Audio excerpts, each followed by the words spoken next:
사람은 누구든지 이 땅에서의 삶의 종말이 임박해 오면 그 사람 일상의 모든 것들은 의미가 달라집니다. 늘상 보았던 해요, 구름이요, 그리고 나뭇잎이지만 이제 이 땅에서 그것들을 볼 날이 얼마 남지 않았음을 알게 되면 해와 구름과 나뭇잎이 전혀 달라 보입니다. 또 매일 먹었던 밥이요, 국이요, 김치이지만 지금 입속에 있는 그 밥과 국 그리고 김치의 의미가 달라져요. 보고 듣고 만지는 일상의 모든 것만이 아니라 이제 얼마 남지 않은 그 시간까지도 그 어느 때보다도 의미 있고 값지게 보내고 싶어 합니다. 영원히 살 것 같이 생각했던 그 시절의 한 시간과 이제 시한부 인생에 남은 그 한 시간은 같은 한 시간이지만 그 한 시간이 품고 있는 의미는 전혀 다릅니다. 또한 삶의 종말을 눈앞에 두고 살아가는 사람에게는 사물들만이 아니라 주변에 있는 가까운 사람들 그리고 사랑하는 사람들, 심지어는 길거리에 있는 홈레스조차도 새롭게 다가옵니다. 시한부 인생에 관해 한 가지 놀라운 일은 시한부 인생은 자신에게도 변화가 있지만 주변에 있는 사람들에게도 영향을 주어 그들의 마음과 태도에 변화를 가져오게 합니다. 지난날 이해하지 못하고 내 고집만 피웠던 일들, 또 소홀히하고 섭섭하게 대해 주었던 순간들, 그 시간들을 되돌릴 수만 있다면 되돌리고 싶은 아쉬운 마음이 들게 됩니다. 그래서 이제부터라도 좀 더 이 시한부 인생에게 잘해 주어야지 다짐하며 최선을 다해 섬기고 돌봅니다. 이처럼 삶의 종말을 맞이한 사람이나 시한부 인생을 대하는 주변의 사람들이나 모두들 우리에게 시간이 좀 더 있다면 얼마나 좋을까? 왜 일찍 이렇게 하지 못했던가 한탄합니다. 이들에게는 1분 1초가 귀하고 한 번 가면 다시 오지 않는 그 시간이 안타깝게 여겨져 소홀히 보내지 않으려고 애를 씁니다. 이렇게 삶의 종말을 준비하는 사람들의 모습은 우리들의 마음에 감동을 일으키고 또 때로는 아름답게 보이기도 합니다. 어제 제가 인터넷을 통해서 조선일보인가요? 거기서 보니까 그런 글이 있더라고요. Well dying is well living, 그런 말이 있어요. 그래서 우리가 죽는다는 것은 well dying은 그냥 죽음을 준비하는 그런 차원이 아니고 바로 그것 자체가 삶이라는 것이죠. 그 자체가 삶이다. 그래서 well dying 하는 사람들은 자기가 버릴 것 버리고 또 남에게 줄 것은 주고 또 보관할 것은 보관하고 그리고 사람들과도 그 관계를 하나씩 정리하면서 마음에 아무 부담감 없이 그렇게 살아가려고 한다는 것이죠. 그렇기 때문에 well dying is well living, 그런 글의 내용이었습니다. 그런데 이 땅에 사는 모든 인생은 따지고 보면 다 시한부 인생입니다. 다만 자신에게 남아있는 시간을 알고 지내는가 아니면 모르고 지내는가 그 차이일 뿐이지 우리에게는 모두 한정된 삶이 있을 따름입니다. 그러므로 이 땅에서 유한한 삶을 의미 있고 값지게 살아갈 수 있는 비결은 이 땅에서의 생명이 영원한 것이 아니라 유한함을 깨닫고 살아가는 것입니다. 삶의 종말을 준비하며 살아가는 사람은 예수 믿는 사람들만이 아니라 예수 믿지 않는 사람들도 많이 있습니다. 그런데 예수 믿는 사람들은 그 죽음이 삶의 마침표가 아니라 쉼표요, 또 죽음 너머의 삶이 또 있다는 사실을 알고 살아가는 사람들입니다. 성경은 말씀합니다. 하나님이 세상을 이처럼 사랑하사 독생자를 주셨으니 이는 그를 믿는 자마다 멸망하지 않고 영생을 얻게 하려 하심이라. 이 영생, the eternal life, 이게 뭔가? 물론 요한복음 17장 3절에서 eternal life에 대한 definition이 있습니다. 그러나 짧게 얘기하면 the eternal life is the life of God.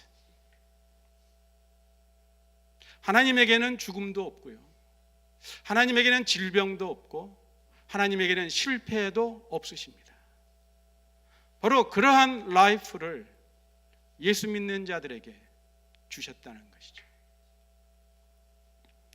예수님을 믿는 자마다 영생을 얻는다고 성경은 분명하게 선포합니다. 일찍이 지혜로운 전도자는 이렇게 말했습니다.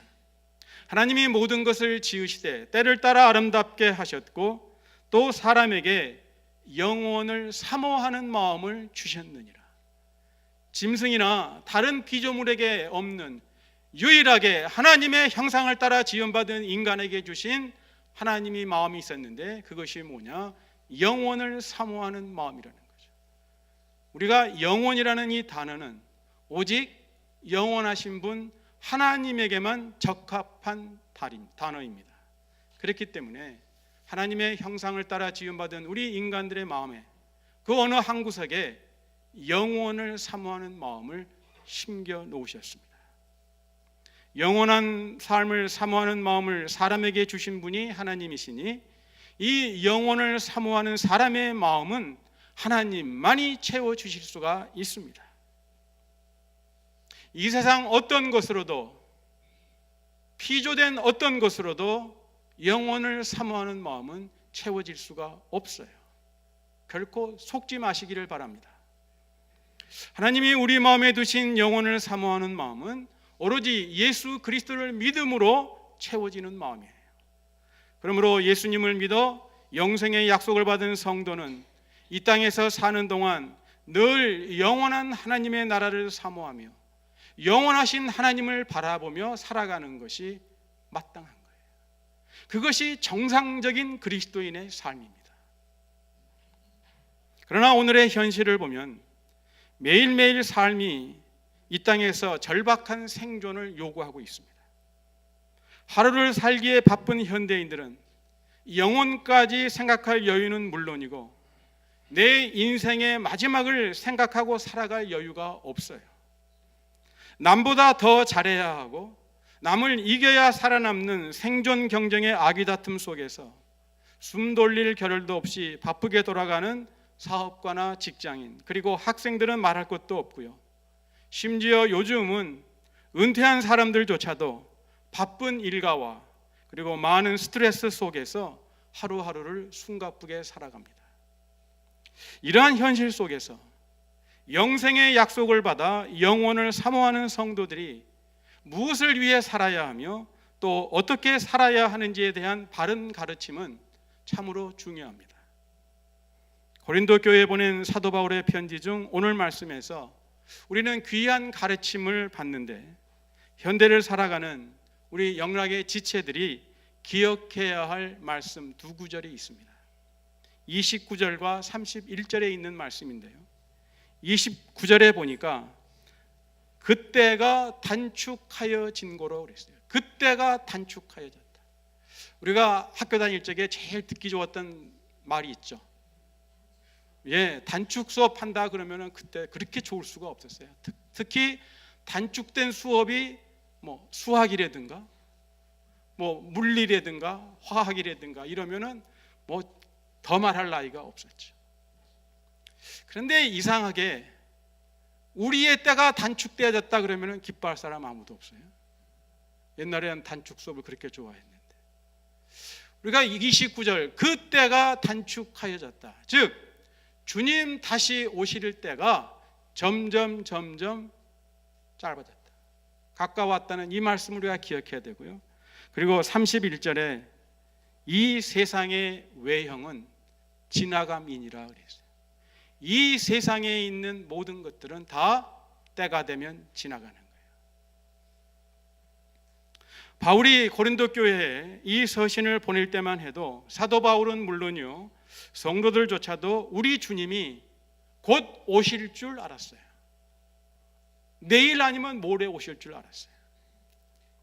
그래서 주님이 오시기 전에 분명 큰 환난이 있기에 그 환난의 때에 성도들에게 아내가 있고 남편이 있고 또 자녀들이 있게 되면 분명 혼자 몸일 적보다는 더 큰 어려움을 당하게 될 것이기에 그냥 혼자 지낼 수 있으면 혼자 지내라고 바울이 권면합니다.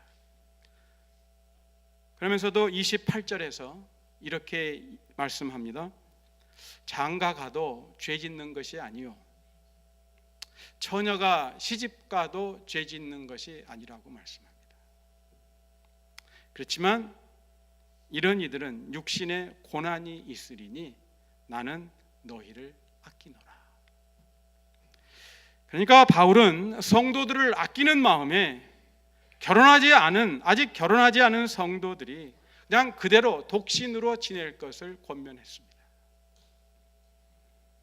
그런데 오늘 말씀을 보면서요, 바울의 말에 물음표를 달 사람들이 있지 않겠어요?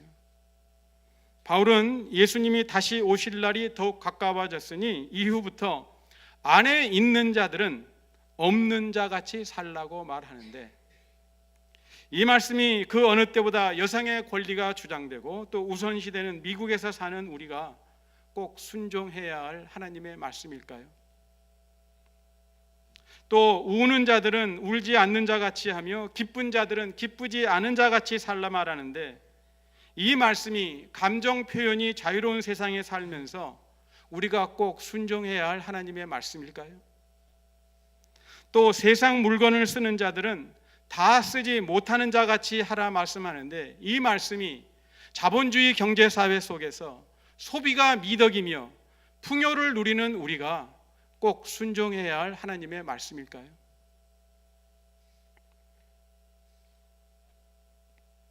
바울의 의도는 성도들이 결코 결혼 생활을 무시하거나 포기하라는 말이 아니라는 건 다 아시죠? 결코 그런 의미로 말씀한 건 아닙니다. 결혼은 하나님께서 에덴 동산 그때부터 정하신 신성한 제도이지만 종말의 때, 종말이 가까워지면 배우자보다도 그 결혼을 가능하게 해주신 분, 그분을 먼저 따르고 섬겨야 한다는 바울의 가르침이죠. 그래서 남편은 아내보다, 아내는 남편보다 주님을 먼저 생각해야 마땅하다는 것입니다. 주님을 생각하면, 주님을 먼저 생각하면 아내가 없는 것처럼 살고 또 남편이 없는 것처럼 살라는 말씀이죠. 왜 바울이 이렇게 말하는지 33절과 34절을 보면은 그 이유를 알 수가 있어요. 장가간 자는 세상 일을 염려하여 어찌하여야 아내를 기쁘게 할까 하여. 이럴 때는 여자분들이 좀 아멘 하셔야죠. 마음이 갈라지며 34절 시집가지 않은 자와 처녀는 주의 일을 염려하여 몸과 영을 다 거룩하게 하려 하되 시집간 자는 세상 일을 염려하여 어찌하여야 남편을 기쁘게 할까 하느니라. 무슨 말씀입니까? 사도 바울은 어찌하든지 모든 성도들이 주님을 향한 그 마음이 갈라지지 않고 주님 다시 오실 때까지 오직 그 몸과 영을, 몸만이 아니고 영뿐만이 아니라 몸과 영 둘 다 거룩하게 지켜지기를 바랄 뿐이었습니다. 왜냐하면 주님 다시 오실 때가 단축되었기 때문이에요. 바울이 때가 단축되었다고 말하면 일부러 고린도 교인들에게 위기의식을 조장하려는 것은 아닙니다. 35절에 있는 마지막 말씀처럼 오직 고린도 교회 성도들로 하여금 이치에 합당하게 행하여 흐트러짐이 없이 주를 섬기게 하기 위함입니다. 바울은 온 마음 다해 주님을 섬기기 위해서는 배우자로 인해 성도의 마음이 나누이는 것을 원하지 않기 때문에 결혼 생활에 얽매이지 않기를 가르칩니다. 또 살아가는 동안 감정은 시시때때로 변하지만 주님을 믿고 주님을 신뢰하는 그 마음이 변해서는 안 되기 때문에 매일 경험하는 슬픈 일들과 기쁜 일들에 얽매이는 삶을 살지 말라고 주문했던 것이죠. 또 이 땅에서 하루라도 물질 없이 살기는 우리가 힘들지만 오늘 있다가도 내일 없어질 그 물질에 연연해 하거나 물질에 꽉 매여 사는 성도가 되어서는 안 된다고 가르치는 거예요. 예수님이 다시 오실 그때가 우리 눈앞에 가까이 다가왔고 또 이 세상에 있는 모든 것들이 영원하지 않고 사라져간다는 깨달음이 있으면 그 사람의 인생관이 바뀝니다. 세계관이 바뀌고 그리고 물질을 바라보는 물질관이 바뀌어요. 재물에 집착하거나 연연해하지 않습니다.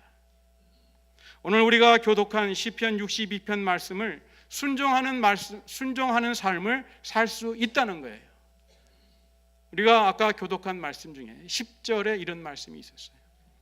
포악을 의지하지 말며 탈취한 것으로 허망하여지지 말며 재물이 늘어도 거기에 마음을 두지 말지어다. 여러분, 주식에 투자를 했는데 또 사업을 했는데 재물이 늘었어요. 얼마나 기쁘고 좋은 일이에요. 한턱 낼 만한 일이죠. 근데 성경은 뭐라 그래요? 그렇다고 거기에 마음을 두지 말라는 거예요. 한자어로 하면 치심하지 말라 그래요. 마음을 두지 말라. 영혼을 사모하는 성도는 물질이나 권력을 쥐려고 포악을 의지하지 않으며 남의 것을 탈취하지 아니합니다. 그리고 재물이 늘어도 거기에 마음을 두지 않습니다. 이 땅에 있는 모든 것에 대한 욕심을 내려놓았기 때문에 가능한 일이에요.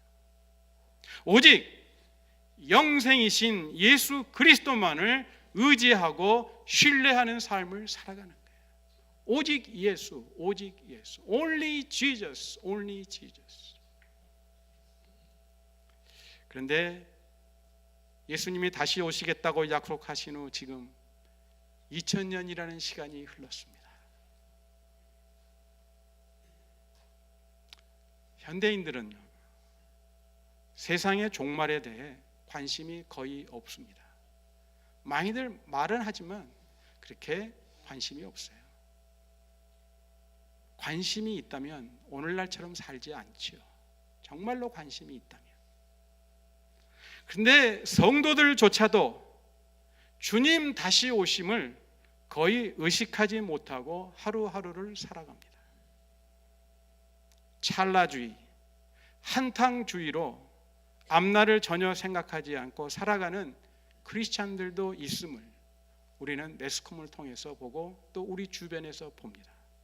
심지어 그렇게 살아가는 것이 시대에 합당한 지혜로운 삶이라고 생각하는 크리스찬들도 있더라, 이 말씀이에요. 그러나 그렇지 않습니다. 성도는 어느 시대를 살든지 항상 주님 오실 것을 준비하면서 살아야 돼요. 그 시대가, 그 어느 시대가 오든지 그때는 우리가 처음 믿었을 때보다 주님 다시 오심이 더욱 가까운 시기가 될 수밖에 없기 때문에 그렇습니다. 영혼을 사모하는 성도의 바른 삶의 태도는 지나가 버리고 말 이 세상의 외형적인 것에 집착하거나 연연해하지 아니하면서 때가 되면 반드시 다시 오실 주님을 기다리는 삶을 살아가는 겁니다. 그러면 주님 다시 오심을 기다리는 성도들, 영혼을 사모하는 성도들이 주님 다시 오실 때까지 어떻게 행해야 되는가, 어떻게 살아야 되는지 오늘 말씀에서 두 가지를 발견합니다. 먼저 34절인데요. 주의 이의를 염려하여 몸과 영을 다 거룩하게 하는 삶을 살아야 돼요. 주의 이의를 염려하여 몸과 영을 다 거룩하게 하는 삶을 살아야 한다. 자, 오늘날 예수 믿는 성도들이 가장 많이 염려하는 것이 뭡니까? 우리가 지난 일주일 살면서 가장 많이 염려했던 게 뭐예요? 건강이나 질병에 대한 염려입니까? 자식에 대한 염려입니까? 아니면 장래에 대한 염려입니까? 돈에 대한 염려입니까? 아니면 하고 있는 사업이 실패하면 어떻게 되나 그런 염려였습니까? 그런데 이러한 모든 염려는요, 다 이 세상의 외형적인 것들에 대한 염려입니다. 이러한 염려들은요, 가르쳐 주지 않아도 또 배우지 않아도 사람들이 너무나 다 잘하고 있어요. 이런 염려들은요, 이 땅을 떠날 적에, 우리가 이 땅을 떠날 적에 다 놓고 가는 염려들이에요. 그런 반면에 염려하라고 가르쳐도 잘 배우지 못하는 염려가 있어요. 뭐예요? 주의 일에 대한 염려, 영적인 일에 대한 염려, 죄에 대한 염려들입니다. 우리는 평상시에 일상생활을 살아가면서 주의 일에 대해서 얼마나 깊이 그리고 얼마나 자주 염려합니까? 또한 영뿐만이 아니라 몸까지도 거룩하게 지키는데 우리는 얼마나 많은 관심과 또 마음을 쏟습니까? 이러한 염려들은 모두 나의 영혼과 관계된 것들임에도 불구하고 이러한 것들에 대해 염려하는 성도들 찾아보기 쉽지 않아요. 영혼을 사모하는 성도는 주의 일을 염려하여 자신의 몸과 영을 다 거룩하게 하는 일에 마음과 정성을 쏟습니다. 남을 판단하고 비판하기보다는 늘 자신을 돌아보며 자신의 부족함을 깨닫고 회개하는 삶을 살아요. 또한 영혼을 사모하는 성도는 35절의 말씀처럼 모든 일을 행하며 이치에 합당하게 하여 흐트러짐이 없이 주를 섬겨야 돼요. 여기 35절 마지막에 오직 너희로 하여금 이치에 합당하게 하여 흐트러짐이 없이 주를 섬기게 하려 함이라 그랬어요. 자, 그러면 이치에 합당하게 하여 흐트러짐이 없이 주를 섬긴다 하면 어떻게 하는 것일까요? 우선 예수님을 주라고 고백한 자들은 예수님을 나의 왕으로 섬기는 사람들입니다. 이 주라는 헬라어는 큐리어스예요. 이 큐리어스 단어는 예수님 당시에 누구에게만 붙이는 칭호였는가? 오직 로마 황제 시저에게만 붙이는 칭호였어요. 그렇기 때문에 another curious, 만약에 또 다른 주가 있다 하면 그 사람은 로마 황제를 대드는 자예요. 반역자입니다. 그래서 로마 제국이 크리스찬들을 학대했던 겁니다. 왜? 정치적인 그런 이유가 있었기 때문에. 그래서 이 당시에 예수를 주라고 고백한다는 것은 자기 목숨을 내놓고 고백하는 겁니다. 자기가 죽을 것을 각오하고 예수 그리스도를 주라고 믿고 고백하는 거예요. 그렇기 때문에 왕의 말은요, 절대 권세를 가지고 있고, 그리고 왕의 명령에는 절대 복종만이 있을 따름입니다. 복종하지 않으면 벌을 받고 심한 경우에는 목숨까지 내놓아야 돼요. 그러므로 모든 일을 행하며 이치에 합당하게 한다 하면 예수님을 진정 나의 왕으로 섬긴다는 거예요. 그러니까 예수님이 말씀하시면 우리는 어떻게 해야 돼요? 순종하는 길 외에는 없어요.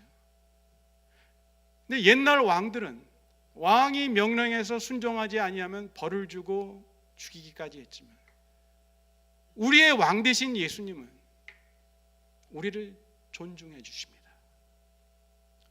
우리를 인격체로 대해 주세요. 그래서 우리가 순종 안 해도 예수님이 그냥 가만히 계셔요. 순종할 때까지 기다리세요. 그러므로 모든 일에 합당하게, 이치에 합당하게 행한다. 즉 주님을 섬기는 자가 이치에 합당하게 행한다 하면 예수 그리스도가 대통령이 아니고 내 마음에 들면 찍어주고 내 마음에 안 들면 안 찍어주고 그런 예수님이 아니라 나의 절대 왕으로, 절대적인 왕으로 섬기며 살아가는 삶이 바로 이치에 합당하게 주님을 섬기는 자의 삶이요. 그리고 흐트러짐이 없이 주를 섬기는 자의 모습은 예수님이 가르쳐 주신 참 제자의 모습에서 찾을 수가 있습니다. 예수님이 누가복음 14장에 보면은 내 제자가 되지 못하고, 이런 사람은 내 제자가 되지 못하고 되지 못하고 되지 못하고 3번 반복해서 말씀하시는 내용이 있는데요. 14장 26절입니다. 무릇 내게 오는 자가 자기 부모와 처자와 형제와 자매와 더욱이 자기 목숨까지 미워하지 아니하면 능히 내 제자가 되지 못하고, 오늘 사도 바울이 강조하고 주문하는 그 내용과 같은 말씀이에요. 또 27절에 보면 누구든지 자기 십자가를 지고 나를 따르지 않는 자도 능히 내 제자가 되지 못하리라. 자기 십자가라는 뭐예요? 자기가 죽는 거예요. 자기를 부인하고 자기가 죽는 겁니다. 그리고 33절 말씀이에요. 너희 중에 누구든지 자기의 모든 소유를 버리지 아니하면 능히 내 제자가 되지 못하리라. 여기 있는 이 소유는요, 꼭 물질만이 아닙니다. 박사학위가 있는 자는 박사학위를 내려놓는 거예요. 재벌이면은 그 재벌이라는 타이틀을 내려놓는 거예요. 교수면 교수라는 타이틀을 내려놓는 거고, 선생님이면 선생님이라는 타이틀을 내려놓는 거고, 이 세상에 내가 가지고 있는 모든 소유물, 그것이 외형적이든 정신적인 것이든 어떤 형태의 것이든지 간에 버리지 아니하면 능히 내 제자가 되지 못하리라. 예수님의 말씀입니다. 그러니까 흐트러짐이 없이 주를 섬긴다 하면 내 것이라고 생각했던 모든 것들, 당연히 내 것이라고 여겼던 모든 것들을 내려놓고 좌로나 우로나 치우치지 아니하고 왕이신 주님만을 사랑하며 주님만을 바라보며 그 주님이 가신 그 길을 그대로 따라가는 자들입니다. 그러니까 나와 관계된 모든 일에 예수님 제일주의로 살아가는 자가 흐트러짐이 없이 주를 섬기는 자인데, 이러한 삶이 성경이 가르쳐주는 정상적인 그리스도인의 삶입니다. 노멀 크리스천 라이프예요. 우리 다 같이 로마서 13장 13절과 14절을 한번 봅니다. 흐트러짐이 없이 이치에 합당하게 주님을 섬기는 자가 어떤 자들인지, 어떤 삶의 모습인지, 로마서 13장 13절과 14절입니다. 우리 다 같이 한 목소리로 읽겠습니다. 시작. 낮에와 같이 단정히 행하고 방탕하거나 술 취하지 말며 음란하거나 호색하지 말며 다투거나 시기하지 말고 오직 주 예수 그리스도로 옷 입고 정욕을 위하여 육신의 일을 도모하지 말라.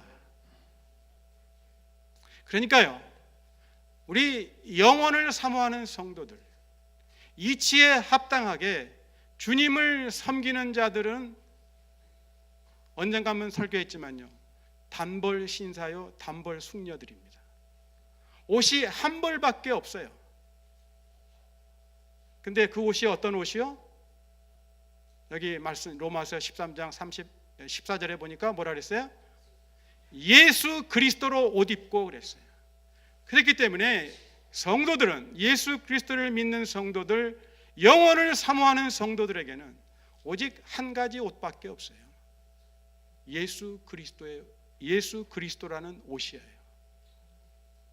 그 옷을 입어야지만이 천국 가는 거예요. 우리가 혼인잔치 비유 알잖아요. 왕이 준비한 예복 입지 아니하고 자기 옷 입고 들어갔다가 어떻게 됐어요? 국물도 못 찾았잖아요. 하나님이 인정해 주시는 오직 한 가지 옷, 그 옷은 예수 그리스도. 그래서 모든 성도들은 단벌 신사요, 단벌 숙녀입니다.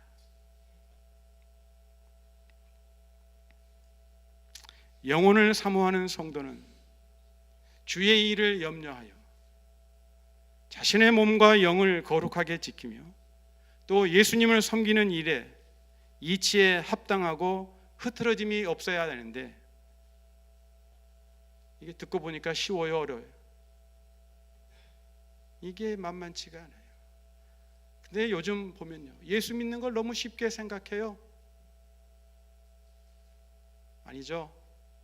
예수 믿는 거 그렇게 쉬운 일 아니에요. 모든 소유를 버리라 그랬는데 그게 쉬워요? 우리의 결단과 노력으로 되는 일이 아닙니다. 오직 하나님의 성령이 함께 하셔야만 가능한 거예요. 오늘 우리 찬양팀 너무 감사해요. 오직 성령이 우리에게 임하실 때만 성도로서의 삶이 가능하다, 이 말씀이에요.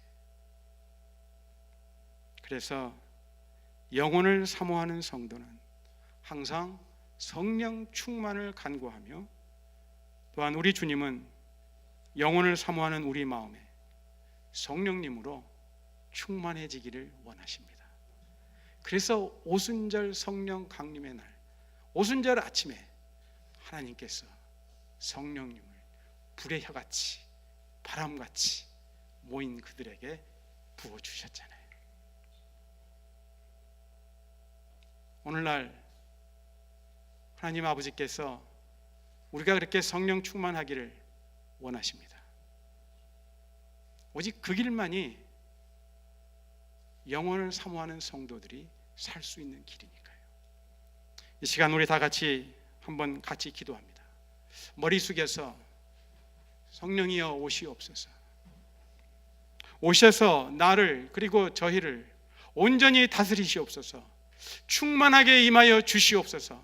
짧지만은 강력하게 우리의 마음의 소원을 담아서 이 시간 간절하게 하나님 앞에 기도하겠습니다.